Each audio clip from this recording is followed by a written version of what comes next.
សួស្តីអ្នកនរគ្នាស្វាគមន៍មកកាន់ Channel DR សម្រាប់រឿងជួបជាមួយនឹង admin ម្ដងទៀតនៃរឿងវិថីឈ្មោះទៅរកភាពជោគជ័យភាគទី12មុននឹងចូលសាច់រឿងកុំភ្លេចជួយចុច like និង subscribe Channel admin ម្នាក់មួយផងណាហើយ comment លេងជាមួយនឹង admin ផងតាមសាច់រឿងយើងឃើញថាតួស្រីនឹងទៅងើបពីគេងទេហើយនាងក៏បានសួរលិនលូថាអ្នកផ្សេងទៀតនឹងទៅណាអស់ហើយពួកគេនឹងសម្អាតហើយយីមែនលិនលូក៏បាននិយាយថាពួកគេនឹងចេញទៅទិញអាហារអស់ហើយពួកយើងក៏សម្អាតហើយយូរដែរហើយលិនលូក៏បានសួរអ្នកគ្រូថាអ្នកគ្រូអត់ចង់ដឹងទេមែនមិនអ្នកគ្រូមកគេនៅកន្លែងហ្នឹងពេលហ្នឹងដែរតួស្រីក៏បានឆ្ងល់អញ្ចឹងណាហើយសាច់រឿងក៏បានសម័យនៅពេលហ្នឹងដែរពួកគេនឹងភ្លឺលើតួស្រីហ្នឹងមកគេនៅកន្លែងហ្នឹងអញ្ចឹងណាដែលតួប្រុសហ្នឹងឲ្យពួកគេជាអ្នកលើកហើយតួប្រុសហ្នឹងក៏បានប្រាប់កូនសិស្សដែរថាឲ្យពួកគេហ្នឹងក៏មាត់លឺព្រោះគេនៅកន្លែងហ្នឹងកុំឲ្យតួស្រីហ្នឹងត្រូវលើព្រះអាទិត្យអញ្ចឹងណាបន្ទាប់មកពួកគេក៏នាំគ្នាទៅធ្វើការបន្តទៀតទៅហើយលិនលូបានយករឿងទាំងអស់ហ្នឹងប្រាប់តួស្រីអញ្ចឹងណាហើយពេលហ្នឹងដែរគេក៏ថាអ្នកគ្រូហ្នឹងមុខក្រហមអីហើយនាងក៏បាននិយាយថាប្រហែលជាមិនហ្នឹងក្តៅពេកមកនាងមុខក្រហមគណៈពេលហ្នឹងដែរយើងឃើញថាអ្នកផ្សេងទៀតហ្នឹងមកពីទិញអាហារវិញហើយនាងក៏បានសុំទោសពួកគេដែលនាងបានកេងចោលពួកគេឲ្យពួកគេធ្វើការតែឯងអញ្ចឹងណាហើយនាងក៏បាននិយាយទៀតថាដើម្បីអរគុណពួកគេហ្នឹងនាងនឹងទិញ projector មួយឲ្យពួកគេហើយពួកគេហ្នឹងក៏បាននាំគ្នាអរគុណអ្នកគ្រូលេងទៅពេលហ្នឹងដែរតួប្រុសក៏បាននិយាយថាគេបានទិញបាយសាច់គោឲ្យនាងឯងដាក់ប្រទេសឈើថែមបងមកចំហុយហើយដាក់ជីវ៉ាន់ស៊ុយហើយពេលហ្នឹងដែរតួស្រីក៏បានអរគុណគេអញ្ចឹងណាពេលហ្នឹងតួប្រុសបានលើកទូរស័ព្ទឲ្យនាងហ្នឹង scan QR code គេចំនួន10យ៉េនទៀតអីហើយនាងក៏បាននិយាយថានាងក៏បានយកទូរស័ព្ទមកទេតួប្រុសក៏ថាអីទេអញ្ចឹងចាំលើកក្រោយក៏បានដែរតែពេលហ្នឹងតួស្រីខំតែរំភើបអញ្ចឹងណាគណៈពេលហ្នឹងដែរយើងក៏ឃើញថាពួកម្ចាស់ហាងថតរូបហ្នឹងបានយករូបថតមកឲ្យពួកគេទាំងពីរនាក់ដែលគាត់បានព្រិនរូបថតលោកតាលោកយាយវ៉ានាងមកឲ្យហើយក៏ព្រិនរូបថតវ៉ាអ្នកទាំងពីរដែលថតថ្ងៃមុនហ្នឹងមកឲ្យដែរពេលហ្នឹងដែរពួកកូនសិស្សឆ្ងល់ថារូបថតអីគេអញ្ចឹងណាហើយតួស្រីបានយកទុកលឿនឲ្យពួកក្មេងៗហ្នឹងឃើញតាន់ទេហើយពួកម្ចាស់ហាងរូបថតហ្នឹងគាត់ក៏បាននិយាយថាការគាត់នៅពីក្មេងហ្នឹងក៏ធ្លាប់ហ៊ាននៅម្ចាស់មណ្ឌលយួនហ្នឹងដែរតែការហ្នឹងដែរលោកតារបស់តួស្រីហ្នឹងព្រានថាមកអត់គាត់លួយទេហើយគាត់ក៏បានកលេចឃើញកូនសិស្សឡើងច្រើនអញ្ចឹងណាហើយគាត់ក៏បានសួរតួស្រីថាឥឡូវហ្នឹងនាងជាគ្រូបរិញ្ញាមែនហើយតួស្រីក៏បាននិយាយថានាងគឺជាគ្រូបរិញ្ញានៅសាលាហុងជីងដល់និយាយចប់គាត់ក៏បានលាអ្នកទាំងពីរហ្នឹងទៅវិញទៅគាត់ក៏បានងាកមកប្រាប់ថាបើសិនជាអ្នកទាំងពីរការហ្នឹងកុំភ្លេចហៅគាត់ឲ្យទៅធ្វើជាជាងថតរូបគាត់នឹងមាន discount ឲ្យអញ្ចឹងណាដល់ទៅលើអញ្ចឹងកូនសិស្សហ្នឹងនាំគ្នាឆ្ងល់អញ្ចឹងណាហើយគាត់ក៏បានលាពួកគេហ្នឹងចេញទៅបាត់ទៅដល់ទៅលើអញ្ចឹងពួកកូនសិស្សហ្នឹងក៏នាំគ្នាថាអ្នកទាំងពីររៀបការពេលណាមិនក៏លឿនម៉េចហើយតួស្រីក៏បានបោកពួកគេថានាងនឹងរៀបចំពិធីការហ្នឹងនៅខែក្រោយហើយពួកគេហ្នឹងក៏បាននាំគ្នាយករូបថតរបស់នាងមកមើលអញ្ចឹងណាហើយគាត់និយាយថារូបថតហ្នឹងស្អាតដល់ពួកគេទាំងពីរហ្នឹងសមគ្នាខ្លាំងហើយពេលហ្នឹងដែរតួប្រុសក៏បាននិយាយថាឲ្យយករូបថតហ្នឹងទៅជួលនៅលើអញ្ចឹងទៅជាអនុស្សាវរីយ៍ទៅហើយកូនសិស្សហ្នឹងក៏ថាល្អនិយាយទៅពួកគេទាំងពីរអ្នកនាំគ្នាក៏ហៅកូនសិស្សអញ្ចឹងណាចាំមើលក៏ហៅលេងឆ្លាញ់គ្នាមែនតើបន្ទាប់មកសាច់រឿងកាត់ដល់ពេលយប់តែយើងឃើញកូនសិស្សហ្នឹងកំពុងតែគូអសរលើកអាខីហ្នឹងច្បាស់ជាងមុនអញ្ចឹងណាហើយតួប្រុសនិងតួស្រីហ្នឹងក៏ទៅមកពីទិញអីឲ្យពួកគេញ៉ាំដែរតែពួកគេបានប្រាប់អ្នកគ្រូលីនថាពួកយើងបានបោះសម្អាតនិងរៀបចំខាងលើខាងក្រោមហ្នឹងហើយអស់ហើយអ្នកគ្រូលីនហ្នឹងក៏ឲ្យផ្លូវមន់ហ្នឹងទៅពួកគេទៅហើយពួកគេក៏នាំគ្នាមកញ៉ាំអញ្ចឹងណាហើយតួស្រីហ្នឹងក៏បានទិញ projector ថ្មីឲ្យពួកគេដែរហើយពួកគេហ្នឹងក៏នាំគ្នារៀបចំអញ្ចឹងណាក៏និយាយថា projector ហ្នឹងជា version ថ្មីប្រហែលជាថ្លៃណាស់ហើយដល់ទៅរៀបចំ projector ហ្នឹងហើយពួកគេក៏បាននាំគ្នាចាក់ប្រចាំង slide មើលបានអញ្ចឹងណាញ៉ាំផ្លូវមន់បដាហ្នឹងពួកគេក៏បានមើលបានទាត់តាម slide ហ្នឹងបដាហើយពួកគេក៏បានសរសើរកីឡាករហ្នឹងថាទាត់ល្អអញ្ចឹងណាហើយក៏មានអ្នកនិយាយថ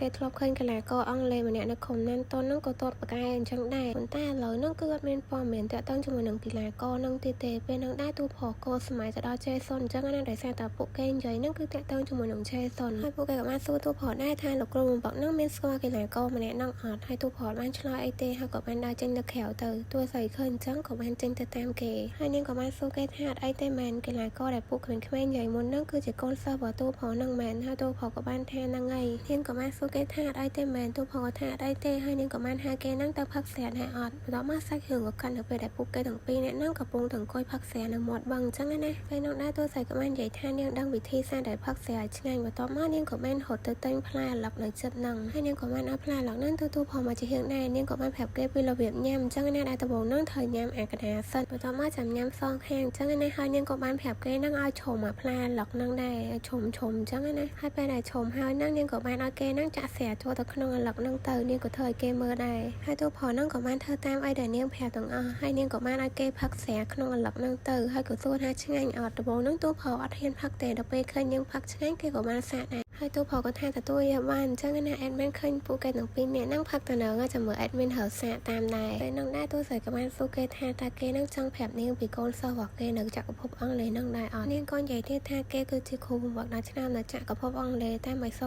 កមកនៅហុងជីងទីក្រុងដាតូអញ្ចឹងគឺដោយសារតែកូនសិស្សម្នាក់ហ្នឹងមែនហើយនាងក៏និយាយទៀតថាបើសិនជាគេអត់ចង់ប្រាប់នាងក៏អត់អីដែរហើយទូផលក៏បាននិយាយថាកាលពីពេលហ្នឹងដែរកូនសិស្សម្នាក់ហ្នឹងគឺជាកីឡាករដែលមានទេពកោសល្យអញ្ចឹងណាហើយគេក៏បានសម័យទៅដល់រូបភាពទាំងអស់ហ្នឹងដែរគេក៏និយាយទៀតថាបើសិនជាការហ្នឹងអត់មានរឿងអីកើតឡើងទេប្រហែលជាកីឡាកកម្នាក់ហ្នឹងអាចជាកីឡាករដែលល្បីជាងគេអញ្ចឹងណាទូផលហ្នឹងក៏បានឃើញពីស្ថានភាពរបស់គេពេលហ្នឹងដែរដែលឃើញគេលេងម្ដងខ្លាំងម្ដងខ្សោយគេដឹងថាកូនសិស្សរបស់គេហ្នឹងគឺអត់សូវមានទំនុកចិត្តលើខ្លួនឯងទេខ្លាចការបរាជ័យអញ្ចឹងណាប៉ុន្តែគេនឹកស្មានថារឿងវានឹងដល់ដំណាក់កាលហ្នឹងទេតែការហ្នឹងដែរទូផលបានតាមទាន់គេប្រត់ថ្នាំអញ្ចឹងណាតែដឹងថាជាប្រភេទថ្នាំអីទេប៉ុន្តែក្នុងថ្នាំហ្នឹងវាមានសារធាតុហាមឃាត់នៅក្នុងហ្នឹងតែកីឡាករគ្រប់គ្នាហ្នឹងមិននឹងចូលប្រកួតហ្នឹងគេតែងតែធ្វើការតែទឹកនោមអញ្ចឹងណាដល់ពេលចេះសុនហ្នឹងតែទឹកនោមទៅឃើញថាគេប្រើសារធាតុហ្នឹងលើកម្រិតដល់អញ្ចឹងទៅចេះសុនហ្នឹងត្រូវបានគេព្យួរឈ្មោះឡើងឲ្យប្រកួតអញ្ចឹងណាហើយក៏បានត្រូវគេផាកពិន័យឲ្យជាប់ពន្ធនាគារដែរអញ្ចឹងហើយដោយសារតែមានហេតុការណ៍ហ្នឹងគេត្រូវបានក្រុមណាន់តនហ្នឹងបដិញគេចេញហើយតាំងពីពេលហ្នឹងមកគេលេងបារទៀតហើយទូស្រីលឿនអញ្ចឹងក៏បាននិយាយថាគេគួរឲ្យអញ្ចឹងណាមិនគួរណាគេរើផ្លូវដើរខុសអញ្ចឹងទេបន្ទាប់មកពួកគេទាំងពីរនាក់ហ្នឹងក៏បាននិយាយគ្នាលេងនៅកន្លែងមាត់បឹងអញ្ចឹងទៅបន្ទាប់មកសាច់រឿងឱកាសដល់ថ្ងៃថ្មីដែលទូផងហ្នឹងបានទិញទឹកផ្លែឈើពីរឲ្យទូស្រ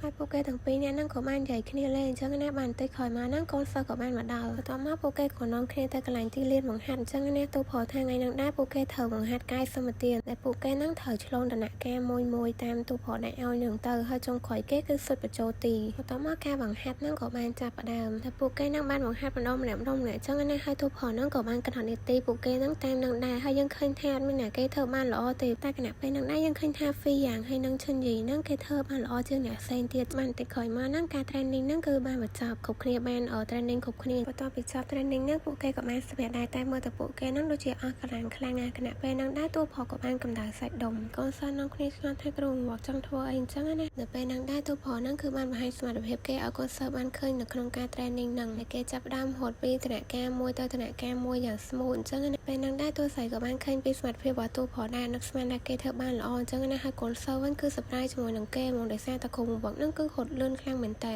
បានតែក្រោយមកហ្នឹងទូផលក៏បានសុទ្ធបាននឹងបញ្ចូលទីដែរហើយចឹងហើយក៏បានកណត់នាទីតាមនឹងដែរឃើញថាទូផលហ្នឹងចំណាយពេលតែត្រឹម32វិនាទីទេហើយរយៈពេលហ្នឹងគឺលឿនខ្លាំងមែនតើមកពេលហ្នឹងដែរទូផលដែរចារៀងនៅសង្ហាអញ្ចឹងណាដែលទូស្រីមើលគេឡើងផ្លឹកមកនាងក៏បានគិតក្នុងចិត្តថាកុំគិតអីប្រាប់ណាឲ្យស្ងប់អារម្មណ៍ទៅតមកគ្រូបង្វឹកហ្នឹងក៏បានហៅពួកគេឲ្យមកជុំគ្នាស្ដាប់ពីលទ្ធផលនៅក្នុងការ training ថ្ងៃហ្នឹងអញ្ចឹងណាដែលឃើញថាលទ្ធផលរបស់ពួកគេហ្នឹងគឺអត់សូវល្អទេតែគ្រូបង្វឹកហ្នឹងបានកត់ពីចំណុចខ្វះខាតរបស់ពួកគេហើយឲ្យពួកគេយកទៅមើលដើម្បីកែលម្អអញ្ចឹងណាហើយគាត់ក៏បាននិយាយទៀតថាពួកគេនឹងត្រូវតែមានកាយសម្បទារឹងមាំជាមូលដ្ឋានគ្រឹះបើមិនអញ្ចឹងទេមិនថាពួកគេមានជំនាញឬក៏យុទ្ធសាស្ត្រខ្លាំងប៉ុណ្ណាទេក៏អាចចាញ់នៅលើទីប្រកួតបានដែរហើយទូផលក៏បាននិយាយថាគេនឹងរៀបចំផែនការឲ្យពួកគេបង្ហាត់តាមលទ្ធផលជាក់ស្ដែងថ្ងៃហ្នឹងបន្ទាប់មកយើងក៏ឃើញថាពួកគេនឹងទៅបង្ហាត់តទៀតទៅពេលហ្នឹងដែរទូស្រីក៏បានស្រីប្រាប់ពួកគេថាបន្ទាប់ពីពួកគេ training ចប់ហ្នឹងកុំភ្លេចទៅថ្នាក់រៀនបន្ថែមផងបន្ទាប់មកសាច់រឿងឱកាសនៅពេលដែលពួកគេនឹង training ចប់ហើយក៏នាំគ្នាទៅមជ្ឈមណ្ឌលសិក្សាយួនអញ្ចឹងណាហើយយើងក៏បានឃើញវិនឆឹងយីហ្នឹងគេក៏បានមកដែរហើយយើងក៏ឃើញថាពួកគេនឹងនាំគ្នាទៅសេឈ្មោះហើយក៏បានព្រិនរូបថតមកចំនួនហ្នឹងមកបិទទុកជាអនុស្សាវរីយ៍ដែរតែមានរូបថតទូផតទូស្រីហើយក៏មានរូបថតរបស់ពួកគេមួយចំនួនដែរពេលនោះដែរចិនអោក៏បាននិយាយថាកន្លែងហ្នឹងគឺជាថ្នាក់សង្កាត់របស់ពួកគេមិនដែរវាល្អអត់ហើយវិនឆឹងយីហ្នឹងក៏បាននិយាយថាវានឹងកាន់តែល្អបើសិនជាចិនអោហ្នឹងអត់និយាយជាមួយគេចិនអោហើយនិយាយតបតគេប៉ុន្តែពេលហ្នឹងដែរទូផតនិងទូស្រីក៏បានមកដល់អញ្ចឹងណាហើយពួកគេហ្នឹងក៏នាំគ្នាទៅអង្គុយតាមកន្លែងទៅទូស្រីបាននិយាយថាថ្ងៃហ្នឹងដែរគឺជាថ្ងៃទី1នៃថ្នាក់រៀនរបស់ពួកគេតើពួកគេហ្នឹងមានអីចង់និយាយដែរអត់ពួកគេក៏បាននិយាយថាពួកគេសង្ឃឹមថាពួកគេនឹងជោគជ័យទាំងក្នុងការសិក្សាហើយនិងក្នុងការលេងបាល់ទាត់ហើយក៏សង្ឃឹមថាពួកគេនឹងប្រឡងជាប់ទទួលបានចំណាត់ថ្នាក់ Top 5ហើ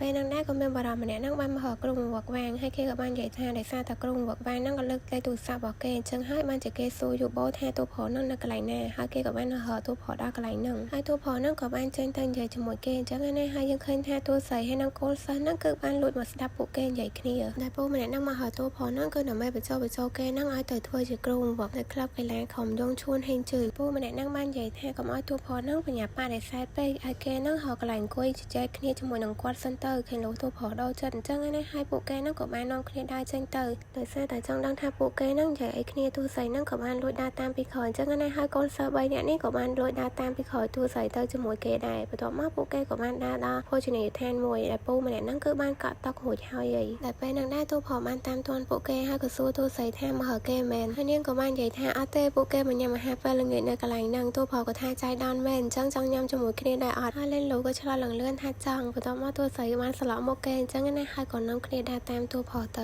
ៅបន្តិចក្រោយមកហ្នឹងក៏មានអ្នកលើកម្ហូបមកតែពួកគេហ្នឹងអង្គុយមើលមុខទូផលតទៅទូផលងក់ក្បាលមិនពួកគេហ្នឹងហ៊ានញ៉ាំហើយមើលតែពួកគេហ្នឹងសប្បាយអរខ្លាំងដែលសារតែបានញ៉ាំក្តាមម៉ាឡាស្កាអញ្ចឹងណាតែគណៈពេលហ្នឹងដែរពូម្នាក់នោះក៏បាននិយាយជាមួយនឹងទូផលថាក្រុមកីឡាបាល់ទាត់របស់គាត់ហ្នឹងគឺចង់អញ្ជើញទូផលហ្នឹងទៅធ្វើជាគ្រូបង្វឹករបស់ពួកគេតាមតែគាត់ដឹងឥឡូវហ្នឹងទូផលហ្នឹងគឺអត់ទាន់មានកិច្ចសន្យាជាមួយនឹងក្រុមកីឡាបាល់ទាត់ណាមួយទេហើយសិនអើក៏បាននិយាយថាគ្រូបង្វឹកហ្នឹងបានសន្យាជាមួយនឹងពួកយើងហើយឲ្យពូហ្នឹងទៅហៅអ្នកផ្សេងទៅកុំខ្ជះខ្ជាយពេលវេលាអីហើយពូហ្នឹងក៏បាននិយាយថាទូផលហ្នឹងអត់គួរខ្ជះខ្ជាយពេលវេលានៅជាមួយនឹងក្រុមហុងជីងទេគួរតែសាកពិចារណាក្រុមរបស់គាត់ចឹងណាដែលសារតែក្រុមរបស់គាត់ហ្នឹងគឺសុទ្ធតែជាកីឡាករអាជីពហើយមានវិជ្ជាប្រយោជន៍ភាពខ្លាំងណាស់ហើយក៏ធ្លាប់ឈ្នះការប្រកួតជាច្រើននៅលើទីលានដែរហើយក្រុមរបស់គាត់ហ្នឹងគឺស្នាក់សមជាងបើធៀបជាមួយនឹងក្រុមហុងជីងពេលហ្នឹងដែរឆានអើក៏លួចគិតក្នុងចិត្តថាអាប៉ែហ្នឹងមកពីក្រុមណាមិនបានគាត់ហ្នឹងក៏អត់ក៏តើមខ្លាំងមែនហ្នឹងដែរទូស័យក៏បាននិយាយថាក្រុមវឹកបាងហ្វាហ្នឹងបានយកព្រមធ្វើជាក្រុមវឹកនៅសាលាហុងជីងឯងដែលសារតែគាត់ហ្នឹងបានមើលឃើញពីសក្តានុពលរបស់ក្មេងៗហើយពេលដែលថាខ្ជះខ្ជាយពេលវេលាហ្នឹងគឺអត់គួរនិយាយទេវាអាចធ្វើឲ្យក្មេងៗហ្នឹងអន់ចិត្តបានពេលហ្នឹងដែរពូម្នាក់ហ្នឹងក៏បានសុំទោសទូស័យអញ្ចឹងណាហើយគាត់ក៏បាននិយាយទៀតថានៃរបស់គាត់ហ្នឹងគឺក្រុមរបស់គាត់ហ្នឹងស័ក្តិសមជាមួយនឹងក្រុមវឹកបាងហ្វាជាងហើយគាត់ក៏សួរថាក្រុមវឹកហ្នឹងគិតមិនដែរទូផលក៏បាននិយាយថាគេសុំពេលគិតតិចសិនខណៈពេលហ្នឹងដែរគាត់ក៏បានងើបពីតុហើយមកសួរទូស័យថាជាអ្នកគ្រូលេងមែនអត់គាត់ក៏លុកដៃទៅចាប់ដៃដើម្បីស្វាគមន៍នាងអញ្ចឹងណាប៉ុន្តែទូស័យហ្នឹងគឺធ្វើអត់ខ្វល់ជាមួយនឹងគាត់ទេហើយគាត់ក៏បាននិយាយទៀតថាគាត់អាចដឹងបានអត់ថាទូស័យហ្នឹងឲ្យប្រាក់ខែទូផលមែនដែរហើយថ្នាក់លើរបស់គាត់ហ្នឹងក៏បានផ្ដាំមកថាឲ្យតែបានទូផលធ្វើជាគ្រូវឹករបស់ពួកគេទោះចំណាយលុយអស់ម៉ែហ្នឹងក៏វាមិនមែនជាបញ្ហាដែរភ្លាមៗហ្នឹងដែរទូស័យក៏បាននិយាយថាគេមិនអាចដេញថ្លៃឈ្នះនាងបានទេហើយពូម្នាក់ហ្នឹងក៏អត់និយាយអីទៀតដែរពេលហ្នឹងដែរកូនសិស្សរៀងដាក់ពូម្នាក់ហ្នឹងអញ្ចឹងណាសម្បីតែទូផលហ្នឹងក៏នឹកស្មានថាទូស័យហ៊ាននិយាយអញ្ចឹងដែរហើយពូម្នាក់ហ្នឹងក៏បានងាកទៅប្រាប់ទូផលថាបើសិនជាគេចង់ដូរចិត្តហ្នឹងអាចទំនាក់ទំនងគាត់តាមរយៈនាមប័ណ្ណហ្នឹងបានហើយទូផលហ្នឹងក៏បានទទួលនាមប័ណ្ណហ្នឹងទុកអញ្ចឹងណាហើយគេក៏បានដើរចេញទៅបាត់ទៅពេលដែលពូហ្នឹងចេញទៅបាត់ហ្នឹងពួកគេក៏នាំគ្នារសារថាអ្នកគ្រូលេងមិនហ្នឹងពិតជាអស្ចារ្យមែនហើយទូស័យក៏បាននិយាយថាជប់ឲ្យពួកគេលេងសើចទៅពួកគេហ្នឹងចិត្តបាត់បង់គ្រូបង្វឹកហើយទូផលក៏បានងើបមកនិយាយថាគេចេញទៅរត់ហាត់ប្រាណឲ្យទូស័យហ្នឹងកុំភ្លេចចេញលុយផ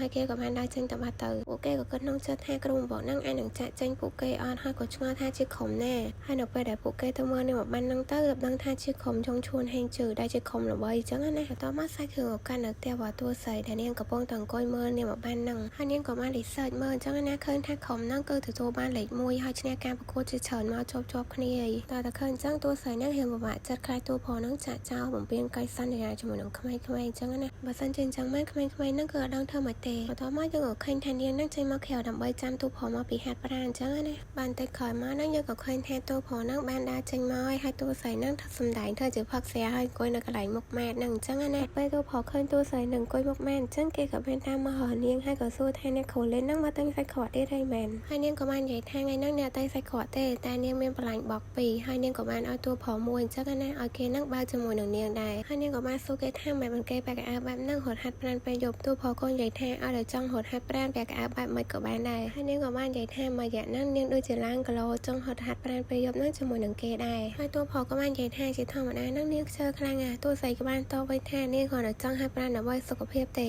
បន្ទាប់មកយើងក៏ឃើញថាទូផលហ្នឹងបើកផ្លាញ់បោកបានតុក្កតាពណ៌ទឹកក្រូចហើយទូស័យហ្នឹងបើកបានពណ៌លឿងហើយយើងឃើញថាទូស័យហ្នឹងបានយកតុក្កតាហ្នឹងធ្វើជាដើរទៅហៅទូផលហើយគេនិយាយថានាងមានកន្លែងសម្ងាត់មួយដែលអាចព្យាបាលអារម្មណ៍អត់ល្អបានចង់ទៅជាមួយគ្នាដែរអត់តែឃើញអញ្ចឹងទូផលហ្នឹងក៏បានបែរតុក្កតាគេហ្នឹងទៅហៅទូស័យហើយក៏ធ្វើជាងប់ក្បាលអញ្ចឹងណាបានន័យថាគេយកព្រមទៅជាមួយនឹងទូស័យហើយតុក្កតាទាំងពីរហ្នឹងក៏នាំគ្នាដើរទៅបន្តិចក្រោយមកហ្នឹងយើងឃើញថាពួកគេទាំងពីរនាក់ហ្នឹងបានមកដល់ផ្ទះរបស់គីគីដែលនៅក្នុងហ្នឹងដែរមានគីគីច្រើនខ្លាំងមែនតើហើយសើតែខ្ជូខ្ជូអញ្ចឹងណាហើយទូស័យហ្នឹងក៏បានហៀបប្រាប់ឈ្មោះរបស់គីគីមួយហ្នឹងប្រាប់ទូផលដែរដោយសារតែនាងអាសាមកកន្លែងហ្នឹងហើយនាងក៏បាននិយាយថាគីគីទាំងអស់ហ្នឹងគឺអាចព្យាបាលផ្លូវចិត្តនាងបានហើយតែនាងបានឃើញពួកវាទេធ្វើឲ្យនាងហ្នឹងមានអារម្មណ៍ល្អវិញភ្លាមពេលហ្នឹងដែរទូស័យក៏បាននិយាយថានាងសួរគេតាមធំតើគេហ្នឹងពិតជាចង់ចាក់ចាញ់ត្រូវអត់ទូផលក៏បានសួរនាងវិញថានាងគិតម៉េចហើយទូស័យក៏បាននិយាយថាបានមើលតាមអាកប្បកិរិយារបស់គេហ្នឹងគេគ្រាន់តែទុកខ្លួនឯងហ្នឹងគឺជាអ្នកដំណើរឆ្លងកាត់ទីក្រុងហុងជីងហ្នឹងទេហើយទូផលហ្នឹងក៏បានយល់ស្របជាមួយនឹងចម្លើយរបស់នាងហើយនាងក៏បាននិយាយថាបើសិនជាគេចាក់ចាញ់មែនហ្នឹងអ្នកនឹងត្រូវធ្វើមិនទេក្មេងៗទាំងអស់ហ្នឹងគឺល្ពើខ្លាំងណាស់ហើយអត់មានអ្នកគ្រប់គ្រងអញ្ចឹងឯងនឹងពួកគេធ្វើឲ្យកន្លែងហ្នឹងកលាប់ចាក់អញ្ចឹងណាហើយទូផលក៏បាននិយាយថាស្ដាប់ទៅដូចជាមានអារម្មណ៍ថាពួកគេទាំងពីរនាក់ហ្នឹងដូចជាលែងលះគ្នាដែលប្តីហ្នឹងទៅប្រពន្ធចោលឲ្យមើលកូនទៅ ម្នាក់ឯងចឹងណាគេក៏ថាបើសិនជាគេត្រូវចាក់ចេញមែនគេនឹងណែនាំក្រុមវ៉ុកផ្សេងដែលគេស្គាល់ហ្នឹងឲ្យទៅនាងចឹងណានាងក៏បានហើតបតទៅគេវិញប៉ុន្តែនៅកន្លែងហ្នឹងក៏បានបិទភ្លើងហើយនាងក៏និយាយថាអត់មានអីទេហើយនាងក៏បាននិយាយទៅថាសំបីតកូនគីថ្ងៃហ្នឹងក៏អាចធ្វើឲ្យនាងមានអារម្មណ៍ល្អដែរឥឡូវហ្នឹងយប់វិញឲ្យទូផហ្នឹងទៅសម្រាប់មុនទៅឥឡូវហ្នឹងនាងឃ្លាននឹងទៅរកអាហារញ៉ាំពេលយប់អញ្ចឹងណាដល់ទូផលឺអញ្ចឹងគេអត់បាននិយាយអីច្រើនដែរគេក៏បញ្ញាប់ថាឲ្យនាងហ្នឹងបញ្ញាប់ទៅផ្ទះទៅហើយគេក៏បានងើបដើរចេញទៅពេលហ្នឹងដែរកូនគីហ្នឹងក៏បានដើរចូលទៅក្នុងវិញអត់ដែរហើយពេលដែលនាងចង់និយាយមុនហ្នឹងគឺចង់ខាត់ទូផថាកុំឲ្យគេទៅតែនាងអត់ហ៊ាននិយាយអញ្ចឹងណាតោះមកសាច់រឿងឱកាសដល់ថ្ងៃថ្មីដល់ថ្ងៃហ្នឹងដែរកូនសិស្សគឺមានការ training ទៀតហើយប៉ុន្តែទូផហ្នឹងឃើញថាពួកគេហ្នឹងដូចជាអត់មានកម្លាំងនៅក្នុងការហាត់សោះហើយគេក៏បានផ្លឹងបច្ច័យហៅពួកគេហ្នឹងឲ្យមកជុំគ្នាហើយក៏សួរថាមិនថ្ងៃហ្នឹងពួកគេមើលទៅដូចជាអត់បានញ៉ាំបាយអត់មានកម្លាំងនៅក្នុងការបង្ហាត់អញ្ចឹងហើយគេនិយាយដល់ខឹងថាបើមិនចង់បង្ហាត់ទេរំសាយធំហ្នឹងទៅភ្លាមៗហ្នឹងដែរប្រធានក្រុមហ្វូក៏បាននិយាយថាឲ្យពួកគេហ្នឹងសុំទោសផងដោយសារតែពួកគេហ្នឹងមានរឿងពិបាកចិត្តហើយឆិនអើក៏បាននិយាយថាតើគ្រូបង្វឹកហ្នឹងចង់ចាក់ចេញទៅក្រុមហេងជឺមែនហើយគ្រូបង្វឹកហ្នឹងក៏បានឆ្លើយថាការប្រកួតហ្នឹងអត់ត្រូវចោលដោយសារតែមានអ្នកគេហ្នឹងត្រូវចាក់ចេញទេពួកគេក៏បាននិយាយថាគ្រូបង្វឹកហ្នឹងផ្ដល់ចម្លើយឲ្យច្បាស់លាស់ទេហើយគ្រូបង្វឹកហ្នឹងក៏បាននិយាយថាចំណុចទី1ហ្នឹងគឺគេអត់ទាន់បានទទួលសំណើពីក្រុមហេងជឺទេហើយចំណុចទី2វិញគឺពួកគេហ្នឹងមិនមែនជាមូលហេតុដែលធ្វើឲ្យតួផលហ្នឹងនៅបន្តទេហើយចំណុចទី3វិញនៅក្នុងការបង្ហាត់ហ្នឹងពួកគេត្រូវតែមានការបដិញ្ញាចិត្តពេញលេញសិនជាពួកគេអត់ចង់បន្តទេមិនបាច់ហាត់ទៀតទេពេលហ្នឹងតួស្រីឃើញស្ថានភាពតានតឹងពេកនាងក៏ណាមកនិយាយថាឲ្យពួកគេហ្នឹងឈប់បង្ហាត់ធំនឹងសិនទៅសម្រាប់សិនទៅអញ្ចឹងណាហើយពួកគេហ្នឹងក៏បានបែកក្រុមគ្នាធំនឹងទៅតោះមកយើងក៏ឃើញថាតួស្រីហ្នឹងធ្វើការនៅបន្ទប់ដាក់សម្ភារៈធម្មតាទេពេលដែលនាងគិតដល់សម្ដីដែលតួផលនិយាយមុននឹងជាមួយនឹងក្មេងៗហ្នឹងនាងគិតថាតួផលហ្នឹងអាចនឹងចង់ចាក់ចេញមែនទេហើយនាងបារម្ភពីក្មេងៗអញ្ចឹងណាគណៈពេលហ្នឹងដែរយើងឃើញថាពួកគេហ្នឹងបានយកឧបករណ៍ហ្នឹងមកទុកនៅក្នុងបន្ទប់ដាក់សម្ភារៈសិក្សាហ្នឹងភ្លាមៗហ្នឹងដែរពីយ៉ាងក៏បាននិយាយថាកុំឲ្យអ្នកគ្រូលេងហ្នឹងពិបាកចិត្តខ្លាំងពេកបើធៀបពួកគេជាមួយនឹងក្រុមហេងជឺហ្នឹងគឺក្រុមហេងជឺហ្នឹងល្អជាងពួកយើងមែនអញ្ចឹងបើគ្រូបង្វឹកចង់ចាក់ចេញហ្នឹងពួកគេយល់អញ្ចឹងណានាងក៏បាននិយាយលើកទឹកចិត្តពួកគេថាគ្រូបង្វឹកហ្នឹងនៅអត់ទាន់និយាយថាគេចាក់ចេញទេហើយឈីលៀងក៏បាននិយាយថាមានតាមនលងងទេដែលចេះជ្រើសរើសអញ្ចឹងគ្រូបង្វឹកចង់ហើក្រុមហេងជឺហ្នឹងគឺជារឿងធម្មតាទេហើយទូស្រីក៏បាននិយាយថាបើសិនជាតួផលហ្នឹងហើក្រុមហេងជឺមិនជាកំហុសរបស់ពួកគេទេពួកគេហ្នឹងលេងបានល្អហើយពួកគេក៏បានអរគុណអ្នកគ្រូលេងដែលនិយាយលួងលោមពួកគេអញ្ចឹងណាប៉ុន្តែពួកគេហ្នឹងស៊ាំនឹងធ្វើឲ្យគេបោះបង់ហើយឈីលៀងក៏បានសួរថាអញ្ចឹងថ្ងៃស្អែកហ្នឹងពួកគេមានការបង្ហាត់ទៀតអត់ពេលហ្នឹងតួស្រីឆ្លើយចេញទេហើយឈីលៀងក៏បាននិយាយថាអីទេទុកថាគេអត់បានសួរទៅហើយពួកគេហ្នឹងក៏នាំគ្នាដើរចេញទៅបន្ទាប់មកសាច់រឿងរបស់យើងហ្នឹងគឺស្លេះធំតែប៉ុណ្្នឹងចង់ដឹងថាតួផលហ្នឹងនឹងធ្វើការជ្រើសរើសបែបណាកុំភ្លេចតាមដានជាមួយនឹង admin ទាំងអស់គ្នានៅភាគក្រោយណាហើយកុំភ្លេចជួយចុច like និង subscribe ឆានែល admin ម្នាក់មួយផងអរគុណច្រើនអ្នកទាំងអស់គ្នាបាយបាយ